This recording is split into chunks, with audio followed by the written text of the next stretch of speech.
kembali ke segmen edisi misteri. Okay, dah lama saya tak buat video kisah seram. So, malam ni saya nak buat video kisah seram mengenai kisah yang viral pada awal 2000-an. Tahun di mana rakyat Malaysia mula ada handphone SIM card yang pertama. Okay, handphone Nokia lah senang cerita kan. Okay. Jadi, kisah ni sebenarnya saya sampai sekarang saya tertanya-tanya kesahihan dia. Tapi nak kata tipu, abang saya dah kena dah rasa dah. Okay. Kisah yang saya nak ceritakan pada malam ni berkisah tentang satu kisah seram viral yang berlaku di mana bila ada orang yang dapat nombor phone daripada arwah yang mati kemalangan, dia orang pergi call semata-mata nak dengar bunyi daripada mailbox tu. Bunyi mengilai dekat panggilan tu lah. So, tanpa membuang masa, saya nak ceritakan kisah ni. Kisah ni bermula pada awal 2000-an. Saya tak ingat tahun berapa. Maybe dalam 2002 ataupun 2003 something. Okay, kisah ni bermula bila berlaku sebuah kemalangan maut yang melibatkan sebuah kereta dan sebuah lori. Lori apa saya tak ingat, tapi kalau tak silap saya lori yang bawa batu kot. Okay, pokoknya kemalangan melibatkan sebuah kereta dan sebuah lori. Negeri mana saya tak berapa ingat.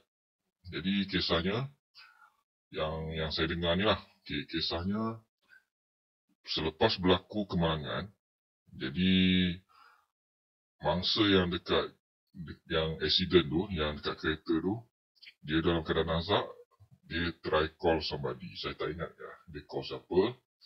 Jadi bila mungkin nombor tu nombor yang dia dial tu tak dapat, so kan akan keluar mailbox.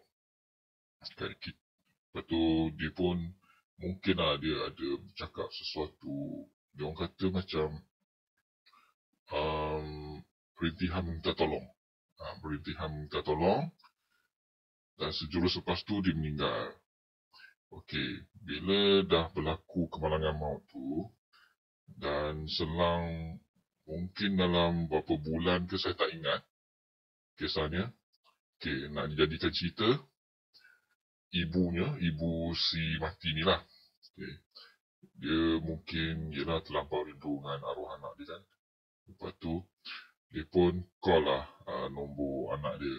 Nombor yang sebenarnya anak dia dah tak pakai kan. So owner dah jadi arwah kan. So ibu si mati ni pun try call nombor ni nak mengumpat rindu lah. Jadi bila si ibu ni call, yang kedengaran macam ni. Yang kedengaran dia bunyi meminta tolong, macam tu. Lebih kurang macam tu lah. Diiringi dengan bunyi mengilai. Bunyi mengilai. So, dipendekkan cerita, kejadian tu pun terus heboh, terus viral lah. Tak silap saya seluruh Malaysia kot. Saya rasa lah. Okey.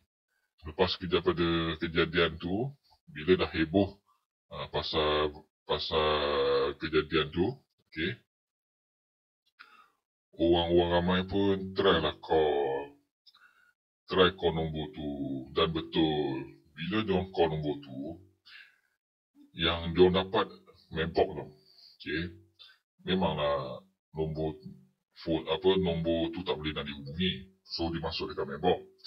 Bila masuk dekat mailbox, diorang dengar benda yang sama, suara rintihan wanita minta tolong. Lepas tu diiringi dengan bunyi mengilai. Jadi, bila kisah tu sampai ke telinga abang saya, so abang saya pun try call. Ni kisah betul ni. Abang saya try call, cara dia call tu dia ambil langkah bijak lah. Okay, dengan cara, dia tak guna handphone dia untuk call. Dia guna public phone. Masa tu public phone tengah aktif lagi lah, kan. Dia pun try call ke public phone yang terletak di depan sekolah menengah. Okey, bila dia call, memang betul lah. Dia pun dengar juga lah benda-benda macam ni kan. Suara wanita merintih minta tolong dan lepas tu diiringi dengan bunyi tawa mengilai. Jadi memang seram lah. Abang saya cakap memang seram lah. Sebab saya tahu bukan abang saya yang cerita balik. Saya bukan kata macam mana. Sejurus pada kejadian tu dia heboh lah, dia cerita semua tu. Okay, sebelum yang dia call tu dia ada cakap lah hasrat dia nak try call. Okay, bila dah benda ni berlaku, dipendekkan cerita, polis pun mula campur tangan. Polis pun buat siasatan. Okay, bila polis buat siasatan, didapati sebenarnya ada plot twist kat situ. Sebenarnya benda ni dilakukan oleh orang yang tak bertanggungjawab. Macam tu cerita dia. Okey, sedikit cerita lah. Saya tak ingat, saya tak pastilah. Dulu punya member, kalau kata kita call ke somebody tapi phone tu tak boleh nak call, maksudnya line tak ada ataupun mungkin want to offkan phone dia, so akan masuk dekat mailbox. So mailbox tu kan biasanya operator yang akan bercakap kan. Okey, lepas tu kita boleh custom mailbox tu sebenarnya. Kita boleh custom untuk gantikan suara operator tu lah. Kita masuk apa-apa. Okey, contoh macam kalau korang pernah tengok cerita Mak Saleh ataupun cerita Melayu, drama Melayu ataupun apa-apalah, korang mesti perasan bila ada scene di mana ada orang call masuk ke phone kat rumah. Lepas tu bila tak angkat, so akan masuk dekat mailbox dan owner kepada phone tu ataupun tuan rumah dia akan custom dia punya intro lah. Okey, dia kata okey, saya tak ada kat rumah, so tinggalkan pesanan anda selepas beep ini. Macam tu. Contoh. So macam tu juga boleh dilakukan ke atas line handphone lah masa tu. So apa yang dia buat, dia create lah. Tapi saya tak sure lah suara minta tolong tu memang asli daripada mangsa tersebut ataupun direka oleh orang yang tak bertanggungjawab. Tapi bunyi mengilai tu memang orang yang tak bertanggungjawab lah. Dia orang buat bunyi mengilai lah. Tapi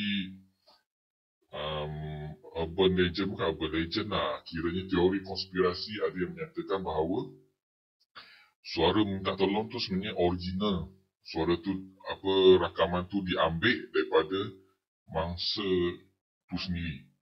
Saya tak tahulah betul ke tak, tapi masa tu memang meremang jugalah rasa kan. Sebab seram gila kot dia punya back story dia. So, bila polis dah siasat, dah betul benda tu dilakukan oleh orang yang tak bertanggungjawab dan long short story, mailbox tu pun dah penuh. So, bila orang try call ke nombor tu balik, memang tak dapat lah. Sebab mailbox tu dah penuh. Memang call tu kiranya di reject lah maksudnya. Tak boleh nak call sebab mailbox dah penuh. Begitulah kisahnya. Kisah viral pada zaman awal 2000-an. Pasal handphone je pun. Bukan pasal handphone lah. Pasal benda-benda seram berkaitan dengan handphone lah. Kan? Jadi, ada di antara anda semua yang mungkin masih ingat kejadian tu. Dan ramai sebenarnya yang tak tahu kisah tu sebenarnya. Cumanya orang yang pernah mengalami ataupun pernah call ke nombor tu yang tahu macam mana sebenarnya kisah dia. Okay. Kalau ada yang siapa yang pernah call, boleh drop komen kat situ lah. Saya pun nak tahu juga kisah dia macam mana, tapi sebabnya bukan saya yang buat call, bukan saya yang alami, abang saya yang buat call sebenarnya. So saya pun tak berapa jelas sangat lah dia punya kisah dia macam mana, dia punya bunyi tu macam mana. Nak try call memang saya tak berani lah masa tu. Itulah kisah yang saya ceritakan pada malam ni berkenaan dengan kisah bunyi mengilai dalam handphone ni lah. So saya rasa setakat tu saja kisah saya tu kali ni. Jadi sebelum saya mengakhiri video ni, marilah kita sesama berdoa agar keganasan yang berlaku di Palestin akan berakhir dengan keamanan. Okay, sama-sama kita doakan. Dan jangan lupa, masa kita buat sembahyang hajat, kita doakan untuk mereka sekali. Okay. Jadi itu saja video saya untuk kali ini. Video ni pendek je. So, sebelum saya tamatkan video ni, okay, sila like video ni, drop komen kalau ada, dan jangan lupa subscribe channel saya, Cloudy Heart. Okay, thank you for watching and bye.